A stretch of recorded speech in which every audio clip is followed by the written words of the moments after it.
যখন কোনো বান্দা সূরা ফাতিহার একটা করে আয়াত বলে আলহামদুলিল্লাহি রাব্বিল আলামিন, সঙ্গে সঙ্গে আল্লাহ জবাব দিয়ে বলেন হামিদানি আবদি, বান্দা তুই আমার প্রশংসা করলি। আর রহমানির রহিম যখন বলে আল্লাহ বলেন আসনা আলাইয়া আবদি। মালিক ইয়াউমিদ্দিন যখন বলে আল্লাহ বলেন মাজ্জাদানি আবদি। এরপরে যখন বলে ইয়াকা না'বুদু ওয়া ইয়াকা নাস্তাঈন পর্যন্ত যখন বলে আল্লাহ বলেন বান্দারে তুই আমার কাছে কি চাস, প্রাণ খুলে চারে বান্দা।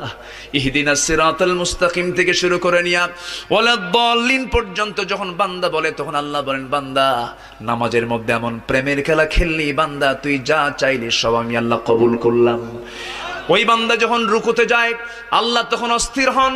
ওই বান্দা যখন সিজদায় যাওয়ার জন্য প্রস্তুতি নাই, সমস্ত ফেরেশতাকে ডাক দিয়ে বলেন ও ফেরেশতারা, এই বান্দাগুলো আমাকে দেখলো না, রাসূলকে দেখলো না, কোরআনকে দেখে হাদিসকে বিশ্বাস করে আমাকে খুশি করার জন্য তার সবচেয়ে সম্মানজনক